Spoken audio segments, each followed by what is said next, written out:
Hello दोस्तों, क्या हाल है आपके। एक और अच्छी न्यूज़ आ रही है गवर्नमेंट जॉब्स के लिए, जो गवर्नमेंट जॉब्स अप्लाई करना चाह रहे हैं, मेनली फार्मासिस्ट के लिए। एक और Maharashtra state power generation company जो आपकी है, वहाँ से महाजन की तरफ से आ रही गवर्नमेंट ऑफ महाराष्ट्र अंडरटेकिंग, जो कि एक गवर्नमेंट की कंपनी पावर जनरेशन में हेल्प करती है। उसके अंडर में आपकी फार्मासिस्ट की जॉब आ रही है। क्या कुछ नोटिफिकेशन है, क्या डिटेल नोटिफिकेशन इसकी है, देखते हैं। इसमें मेनली जो है आपकी फार्मासिस्ट के लिए जॉब है। इसमें मेडिकल ऑफिसर्स की भी वैकेंसी है, जो कि एमबीबीएस और जो भी आप परस्यू कर रहे हैं और कर चुके हैं उसको लेके है। क्या कुछ इसका नोटिफिकेशन है, क्या डिटेल है, कैसे अप्लाई करना है, आइए सारा देखते हैं इसकी डिटेल नोटिफिकेशन में। तो बने रहिए अंत तक, देखते हैं। तो ये कुछ आपका है नोटिफिकेशन जो कि महाजनको की तरफ से है for the medical officer, assistant medical officer and hospital administrator की पोस्ट आपकी रहने वाली है कुल ये। किसमें बी फार्मा कैंडिडेट्स और फार्मेसी कैंडिडेट्स कौन से पोस्ट पर अप्लाई कर सकते हैं वो आपका नीचे दिया गया है। ये आपकी डिटेल्स हैं पोस्ट कोड 1, 2 और 3 की। लास्ट डेट जो रहने वाली है आपकी 7 अप्रैल रहने वाली है। जो हॉस्पिटल एडमिनिस्ट्रेटर की पोस्ट है, वहाँ पे बैचलर डिग्री इन फार्मेसी, जो कैंडिडेट्स फार्मासिस्ट, जो कैंडिडेट फार्मेसी किया हुआ है, बी फार्म जिसकी है, वो वहाँ पे अप्लाई कर सकता है। उसके साथ साथ जिनका बीएमएस है वो भी अप्लाई कर सकते हैं। जिन्होंने भी या फिर पोस्ट ग्रेजुएट जो भी हैं, जिन्होंने डिग्री या डिप्लोमा हॉस्पिटल एडमिनिस्ट्रेशन मैनेजमेंट में किया हुआ है, वो यहाँ पे अप्लाई कर सकते हैं। और यहाँ पर सबसे अच्छी जो देखने वाली बात है कि कोई भी एक्सपीरियंस नहीं मांगा है हॉस्पिटल एडमिनिस्ट्रेटर के लिए। कोई भी एक्सपीरियंस रिक्वायर्ड नहीं है, मतलब फ्रेशर कैंडिडेट्स यहाँ पे अप्लाई कर सकते हैं। जिनकी बी फार्म है या फिर बीएमएस है, वो कैंडिडेट्स यहाँ पे अप्लाई कर सकते हैं। वहीं मेडिकल ऑफिसर के लिए जो आप देख सकते हैं एमबीएस डिग्री और आपका 1 ईयर पोस्ट क्वालिफिकेशन चाहिए। और मेडिकल ऑफिसर के लिए यहाँ पे एमबीबीएस डिग्री, उसके साथ 2 साल पोस्ट क्वालिफिकेशन एक्सपीरियंस यहाँ पे चाहिए। जो पे स्केल आपका रहने वाला है 54,000 से लेके 1,37,000 तक आपका पे स्केल रहने वाला है हॉस्पिटल एडमिनिस्ट्रेशन के लिए। ठीक है। यहाँ पे जो एक्सपीरियंस मेडिकल ऑफिसर के लिए दिया गया है, जो पोस्ट क्वालिफिकेशन लिखा गया है साफ साफ, इसका मतलब जो है कि आपकी एक्सपीरियंस वही काउंट होगी जब आपने डिग्री कंप्लीट कर ली, अपनी पूरी पढ़ाई कंप्लीट कर ली, उसके बाद जो आपने वर्क किया, कहीं भी आपने जहाँ भी आपने वर्क किया है, उसके एक्सपीरियंस वो काउंट होगा। ये नहीं कि आप पढ़ते समय जो आपका इंटर्नशिप होता है वही आप काउंट कर सकते, ऐसा नहीं है।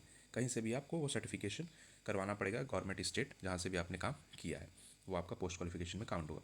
बट हॉस्पिटल एडमिनिस्ट्रेशन के लिए कोई भी एक्सपीरियंस रिक्वायर्ड नहीं है, फ्रेशर्स अप्लाई कर सकते हैं।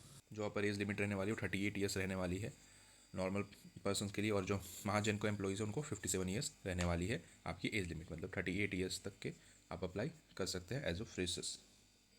एक और चीज़ इंपॉर्टेंट देखने वाली बात है, जो कैंडिडेट्स रिजर्व कैटेगरी और ईडब्ल्यूएस कैटेगरी में अप्लाई करेंगे, उनको जो डोमिसाइल सर्टिफिकेट है वो महाराष्ट्र गवर्नमेंट से ऑथराइज होना चाहिए, वहाँ से आपका सर्टिफाइड होना चाहिए, डोमिसाइल सर्टिफिकेट होना चाहिए रेगुलर रिजर्व कैटेगरीज और ईडब्ल्यूएस के लिए, जो कि at the time of DV के समय आपका मांगा जाएगा। ये कुछ आपकी एप्लीकेशन फ़ीस रहने वाली है मेडिकल ऑफिसर्स के लिए, जो ओपन और अनरिजर्व कैटेगरी के लिए ये है, और बाकी अदर कैटेगरीज के लिए आपका ये है। 944 रुपये आपके तीनों पोस्ट के लिए जीएसटी के साथ लेके 944 रुपीज़ आपका एप्लीकेशन फ़ीस रहने वाली है अनरिजर्व के लिए, और बाकी कैटेगरीज के लिए आपका 708 रुपीज़ आपके एप्लीकेशन फॉर्म फ़ीस रहने वाली है। कैसे कुछ अप्लाई करना है, जो भी चीज़ें आपकी मेनली यहाँ पे आपके at the end of advertisement आपके जो लास्ट में एप्लीकेशन फॉर्म देना है दिया हुआ है, जो कि आपको ऑफलाइन ही सबमिट करना है। ऑनलाइन यहाँ पे आप अप्लाई नहीं कर सकते, ऑफलाइन सबमिट करना है। और जो भी आप ईमेल आईडी और मोबाइल नंबर देंगे वो आपका पर्सनल होना चाहिए, किसी भी दूसरे का नहीं देना चाहिए। वहीं पे आपको डिटेल्स मिलेंगी रिगार्डिंग एग्ज़ाम और इंटरव्यू के अकॉर्डिंग। जो भी सारा चीज़ है आप वहाँ पे फॉर्म में भरने के बाद, और बोला गया है कि टाइप रिटन अगर होगा, अगर आप टाइप करा करें तो वो चीज़ें ज़्यादा प्रेफरेबल मानी जाएगी। सारे आपके डॉक्यूमेंट्स, आपके नेम, हर एक सर्टिफिकेट, मार्कशीट्स वगैरह सारे आपके सेल्फ अटेस्टेड कॉपी होने चाहिए। सेल्फ जो आप टेस्टेड करके उसमें आपको भरना है, ओरिजिनल डिमांड ड्राफ्ट करने, सारी चीज़ें अच्छे से अटेस्टेड करके हर एक चीज़ यहाँ पे करके आपको इस पर्टिकुलर एड्रेस पे आपको 7/4/2025 से पहले भेजना है। मतलब 7 अप्रैल आपकी लास्ट डेट होने वाली है एप्लीकेशन का, उससे पहले आपको इस एड्रेस पे आपको भेजना है वाया पोस्ट। विदाउट फोटोग्राफ और सिग्नेचर के अगर आप एप्लीकेशन भेजते हैं तो वो कंसिडर्ड नहीं किया जाएगा। वो चीज़ का ध्यान रखें कि आप फोटोग्राफ ओरिजिनल और सिग्नेचर आपका प्रॉपर होना चाहिए। सिलेक्शन प्रोसेस का जो भी चीज़ें हैं, आप एलिजिबिलिटी क्राइटेरिया को फुलफिल करना है, जो कि ऑनलाइन एग्जामिनेशन और पर्सनल इंटरव्यू के दौरान जितने भी आपकी एलिजिबिलिटी दी गई है स्टार्टिंग में, वो आपका फुलफिल होना चाहिए। उसके हिसाब से ही आपका सिलेक्शन प्रोसेस देखा जाएगा। डॉक्यूमेंट्स जो आपके ओरिजिनल होने चाहिए, उसके साथ साथ आपके जितने भी आपके सर्टिफिकेट्स वगैरह हैं सारे आपका टेस्टेड और ओरिजिनल के साथ आप ड्यूरिंग डीवी के समय पहुंचना है। सिलेक्शन प्रोसेस में आपका जितने भी ऑनलाइन टेस्ट के साथ साथ आपका पर्सनल इंटरव्यू भी होगा।